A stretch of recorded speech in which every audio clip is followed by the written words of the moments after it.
Hey everybody, it's Elizabeth with World's Cup of Joe, Awaken Your Soul, where we go over twin flame truth bombs with you guys to help you in your journey as well as your own spiritual ascension.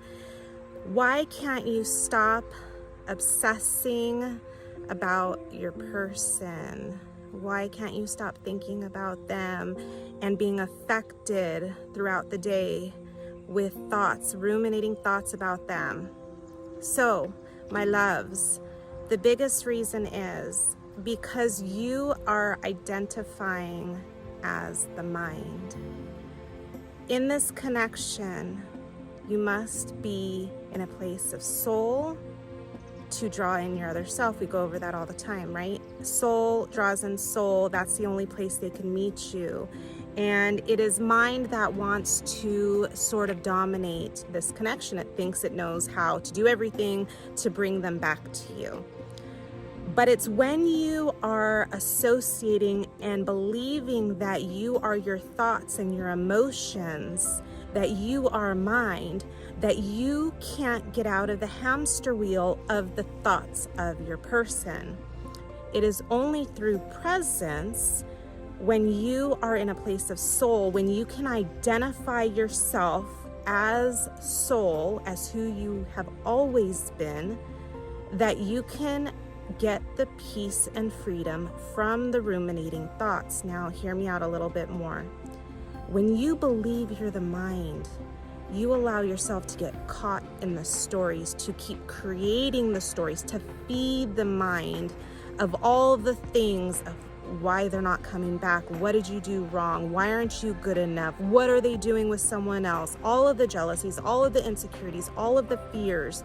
When you are in the place where you believe you are the mind, where you are your thoughts, you basically give in to the mind and you allow the thoughts to keep ruminating.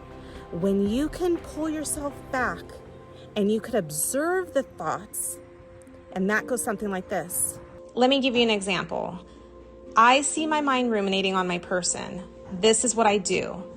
Instead of feeding it more thoughts, I want you to take a step back and do this. I am not my thoughts. I'm not going to believe my thoughts because they aren't me. I am soul. When you can identify that you are not your mind and you can bring yourself back to presence. So what does bringing yourself back to presence look like realistically? It looks like this. I'm in the park. It's warm outside. The sun is blaring on me. Bringing myself back to presence is merely observing my senses. I'm sitting on a park bench. The park bench is gray. There are trees around me. I see the squirrels running back and forth. I feel the slight breeze. I feel the sun beating down.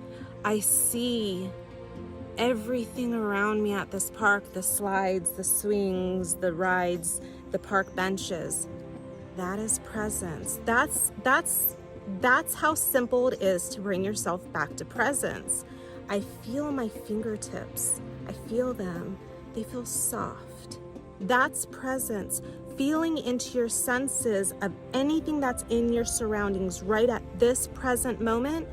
That's bringing yourself to presence. That's aligning with soul. So when you are caught in the hamster wheel of the thoughts about your twin flame, come back to presence, come back to soul, and that will free you from the thoughts. Now, I'm not going to say this is easy and you do it once and it's done. No, this is something you will constantly be reminding yourself to do throughout the day. Sometimes it might be 100 times in an hour.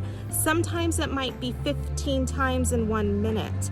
It depends on how often your mind takes over and you get out of presence. It is something you build stamina with. You build presence, stamina, because it is something that will end up being it's almost like your life vest. It brings you back to soul when the mind tries to take over. I hope this video has helped give you a little peace from the ruminating thoughts by bringing yourself back to presence. Love you guys.